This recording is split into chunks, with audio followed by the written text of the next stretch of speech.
유튜브에서 처음 밝히는 것 같은데 저는 LG 트윈스 팬이에요. 최근 들어서 한국 시리즈를 하고 있는데 아마 이 영상이 올라갈 쯤이면 한국 시리즈 결과가 나왔겠죠. 자, 이 LG라는 팀을 좋아하는 계기가 진짜 좀 웃긴데, 제가 군대 때 선임이 야구를 좋아해서 하루 일과가 끝나면 매일 틀어놨단 말이죠. 그게 2010년? 네, 2011년이었어요. 근데 LG는 진짜 신기하게 제가 볼 때마다 매일 지더라고요. 너무 맨날 지니까 도대체 이 팀은 뭔가 이런 생각이 들었어요. 그러다 어쩌다 한번 이기는 날이 있었는데 와, 진짜 제가 기분이 다 짜릿하더라고요. 아, 개 못하네. 이렇게 맨날 보다 보니까 그냥 팬이 된 거죠. 당시 저는요, 삶 전체에 대해서 진짜 다양한 부분에서 언더독 심리가 있었어요. 언더독, 이제 영어적 표현을 그대로 가져오면요, 궁지에 물린 개, 싸움에서 진 개라는 뜻이에요. 이걸 사람으로 이야기를 하면 사회적 약자, 스포츠로 치면 승리할 확률이 적은 팀을 이야기를 하죠. 실제 언더독 효과라는 심리학 용어가 있어요. 약자가 성공하기를 바라는 심리 또는 그를 응원하는 그런 현상이죠. 저는요, 게임을 해도 막 제일 센 캐릭터는 안 했어요. 학창시절에요, FM이라는 게임을 정말 미치듯이 많이 했었는데 항상 최강팀은 안 했어요. 뭔가 애매한 팀을 해서 그 팀으로 우승하는 걸 되게 즐겨 했었습니다. 지금 와서 생각해보면 사실 저는 사회적 약자와 저를 동일시 여겼었던 것 같아요. 나는 아직 이룬 것도 없고 사회적으로 가진 것도 없고 자신감도 없고 돈도 없고 여자를 만난 적도 없는 모쏠아다지만 하나하나 클리어해서 정상까지 올라가는 걸 항상 꿈꿨던 거죠. 남자 상위 10%, 더 나아가서 5%, 1%로 가기 위해서는요, 많은 사람들은요, 무언가를 성취해야 한다라고 생각을 해요. 그리고 그 기준치를 내 또래 사람들과 비교를 통해서 위안을 얻어요. 제 유튜브 알고리즘에 이런 영상이 뜬 적이 있었어요. 5천만 원보다 더 모으면 인생을 잘 살고 있는 것인가? 저는 동의하진 않지만요, 그렇다고 한번 쳐볼게요. 근데 사람이 참 간사한 게요, 거기서 만족을 못해요. 또 위가 보이고 그 위가 보입니다. 1억이 돼도 2억이 돼도 5억이 돼도 계속 위가 보이죠. 우리가 이걸 때로는 성장형 사고방식이라고 이야기를 하는데 저는 솔직히 그렇게 생각하지 않아요. 오히려 끝이 없는, 빠져나올 수 없는 블랙홀 같은 소용돌이에 빠졌다고 생각을 합니다. 본인이 목표를 달성하고 진짜 또 달성을 해도 계속 위가 있기 때문에 나는 계속 노력하는 상태에서 진짜 빠져나올 수가 없어요. 그리고 이렇게 살아가는 사람들의 대부분 생각이 현재는 희생해야 된다, 그래야 내가 원하는 목표에 도달할 수 있다 라고 생각하는 거죠. 그게 한 번이 아니라 진짜 목표를 달성할 때마다 계속 현실을 희생의 포지션에 둡니다. 그냥 바로 악순환 수레바퀴죠. 자, 그 끝은 그래서 내가 뭘 위해서 이렇게 열심히 살지? 와 같은 현타입니다. 이 사례가 사실 정확히 제 케이스거든요.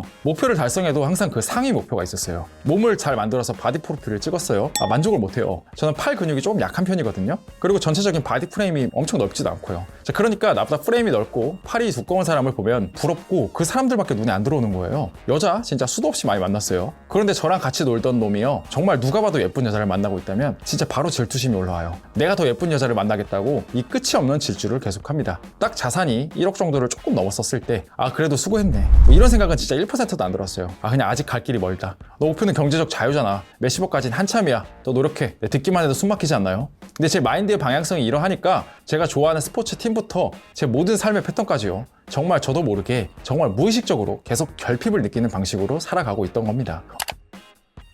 어느 날 산책을 하는데 정말 몸에 소름이 돋을 정도로 조금 무서웠어요. 나는 평생 이 굴레에서 못 빠져나오겠는데? 난 절대 행복한 상태에 도달할 수가 없겠는데? 나 언제부터 이렇게 괴물이 됐지? 근데 진짜 빠져나오는 방법을 모르겠어. 진짜 무서워. 정확히 이날 기점으로요, 저는 조금 다르게 살기 시작했던 것 같아요. 이 10%의 남자 확장판을 몇 부작으로 준비한 이유가 있어요. 하나의 영상으로 짧게 다루기보다는요, 하나하나 조금 더 깊게 한번 이야기하고 싶었거든요. 자, 눈치채신 분들도 있겠지만 그 첫 번째이자 오메가이자 알파이자 가장 중요한 건 바로 마인드예요.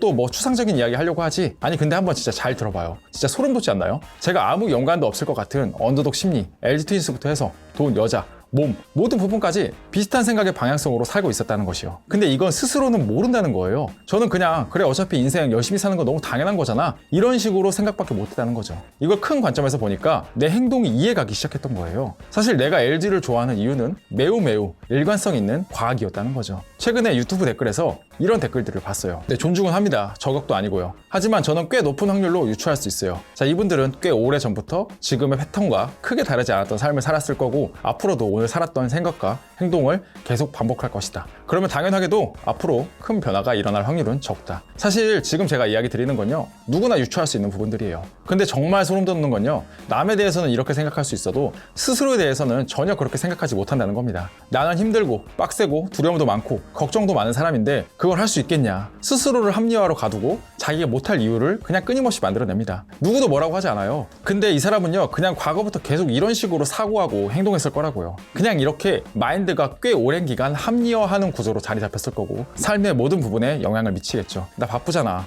여자는 얼굴, 돈만 보잖아. 아, 귀찮아. 나중에 다 해결되면 하자. 계속 합리화의 터널에서 또 다른 합리화들을 만들며 살아가겠죠. 그냥 자기가 세팅해 놓은 방향성대로 어제도, 오늘도, 그리고 앞으로도 사고할 겁니다. 이게 무서운 거죠. 자신도 모르는 자신이 만들어 놓은 덫 같은 생각에 스스로 잠식해 나가는 거죠. 그리고 그걸 유지하는 가장 쉬운 방법은 남 탓을 하는 겁니다. 내가 못할 이유를 만들거나 아니면 남을 깎아내려서 자신의 정당성을 확보해 나가는 그런 패턴들로 이어지죠. 지금까지 영상을 보고 나서 여러분의 마음이 혹시나 긁혔다면요, 다행히 제가 제대로 간지럽히고 있네요. 오해는 풀고 싶은 게, 만약 여러분이 여러분 삶에 만족하고 잘 살고 있다면 그냥 여러분이 맞는 거예요. 그런데 이런 비틀어진 마인드를 가진 사람들의 99%는요 자기 삶에 만족을 못해요. 그게 문제인 겁니다. 본인도 욕망이 있고 하고 싶은 것이 있고 욕심도 있는데 너무나 오랜 기간 마인드의 방향성이 망가져 버렸기 때문에 그냥 안 된다, 바쁘다 식으로 그냥 흐르는 겁니다. 이 정말 오랜 기간 뼛속 깊이 박혀있는 패배 마인드의 방향성을 반드시 바꿔야 돼요. 사람이 마인드를 바꾸는 방법은요 딱 두 가지밖에 없어요.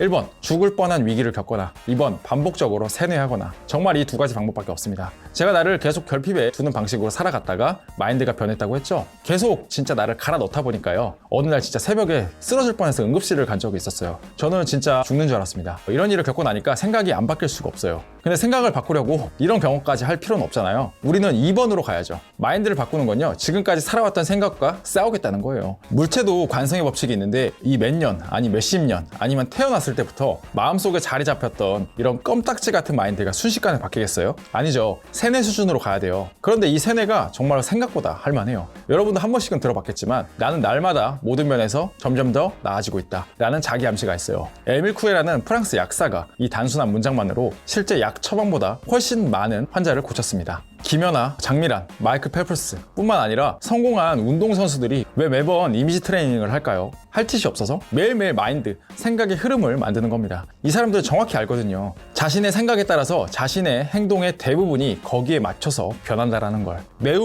그러니까 의식적인 작업인 거예요. 마치 누군가에게는요, 이 작업이요, 헬스장 가기 전 집에서 누워있을 때랑 비슷할 거예요. 마음으론 가야 되는 거 아는데 더럽게 춥고 귀찮아서 수없이 고민하고 있는 그 느낌들 있잖아요. 그런데 답이 없어요. 몸에 근육을 만들려면 운동을 해야죠. 다른 건 없잖아요. 멘탈 헬스, 멘탈 근육을 만들려면 그냥 반복적으로 뇌에 새기는 작업을 해야 됩니다. 세뇌라는 용어까지 써서 강한 단어로 이야기를 하는 건요, 그만큼 중요하고 핵심이고 시간이 걸리지만 꼭 필요한 가장 근본이 되는 부분이기 때문에 강하게 이야기하고 싶었어요. 제가 직접 매일매일 스스로 반복해야 할 문장들을 영상으로 만들어 놓을 테니까 정말로 진심으로 바뀌고 싶으신 분들이라면 매일매일 그냥 반복해서 들어주세요. 6개월, 1년만 한번 해보자고요. 가장 핵심이 되는 부분이기 때문에 마인드에 대해서 제 사례들까지 준비해서 한번 길게 영상으로 준비해봤어요. 자, 여러분, 오늘 영상이 마음에 드셨고 앞으로 제 영상이 기대가 되신다면 지금 바로 좋아요, 구독을 꼭 눌러주시고요. 다음 편, 매일 스스로 외치는 문장들 역시 한번 꼭 들어봐주세요.